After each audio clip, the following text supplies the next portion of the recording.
Hi, so we are on the target for understanding the importance of the initial conversation. You should have already taken the personality test and determined your own personality. We do know that no personality test is perfect, but hopefully this one hits you pretty close. If you're a split personality like I am a little bit, then hopefully you can pick and choose if you're honest with yourself about what you really are. And then you've talked with the people who are the same as you about what kind of things you bring to a co-teaching relationship due to this personality that could help and hinder your relationship. So we're now going to ask you to either go find your co-teacher, or if your co-teacher is not with you, someone who you think has their same personality, and have a conversation about what you both bring to the relationship, positive and negative, and how might you proactively and reactively handle some of these situations.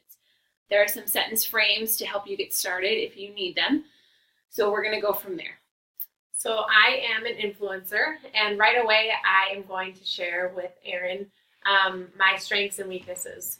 So after looking over my results, I definitely identified with the fact that I am optimistic and also that I enjoy creating an entertaining environment. So when I plan lessons, I'm always thinking about how can I make this more engaging. What kind of activities can I get students moving or being creative? So that's something that I consider a strength.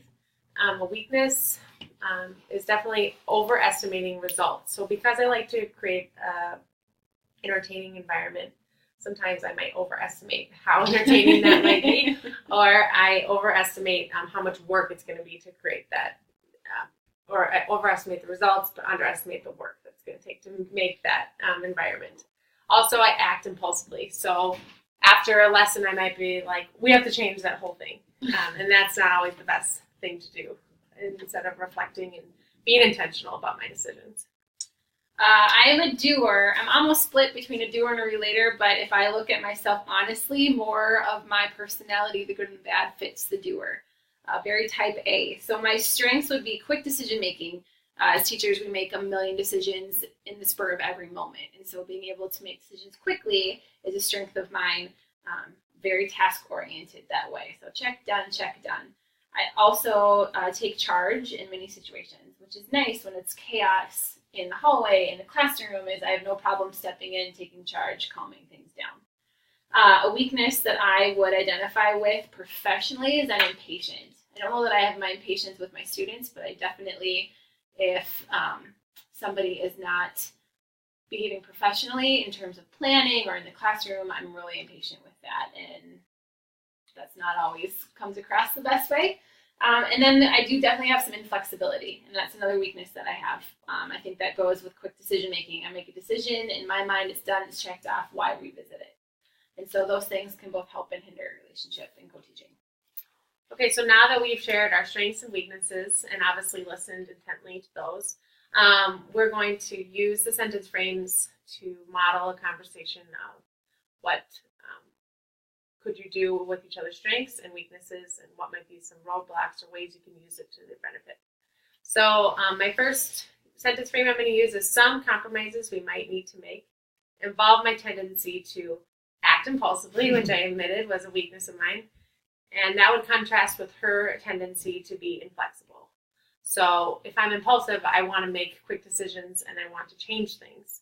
And if she already has a set lesson plan, she might be inflexible or not, or might understand that it requires more work. And if the work is already done, why would we change that? So we would definitely have to sit down and create a compromise around those two characteristics. So I think what I would need is to know why you want to make those changes.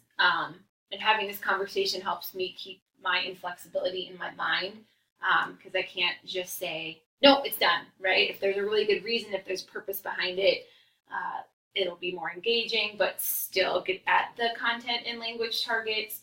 Or the kids didn't seem to understand X today, so we have to change tomorrow. And what does that mean? Kind of have a plan. Hopefully I can get over my inflexibility if it's for a purposeful thing that will help the students learn.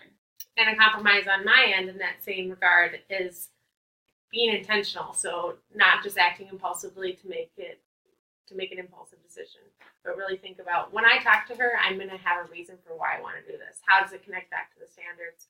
Why is it important? How will it get our students ready for that final assessment? investment.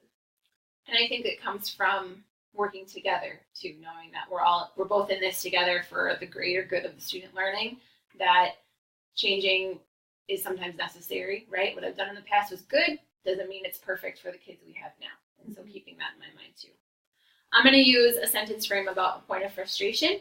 So a point of frustration might occur to the fact that we are very different in terms of our timeline for getting things done. One thing that we didn't necessarily hit on with our papers and our identified strengths and weaknesses was that you get things done, but it may be last minute, where my doer personality wants me to get things done with plenty of time in between, just in case. Mm-hmm. And so I think that we're going to have to work out some of those a little bit, and maybe we can talk about that with our commitment statement next. Yeah, definitely. If you have a point of frustration identified between you and your co-teacher, that's definitely something you would want to include on your commitment statement, which we'll talk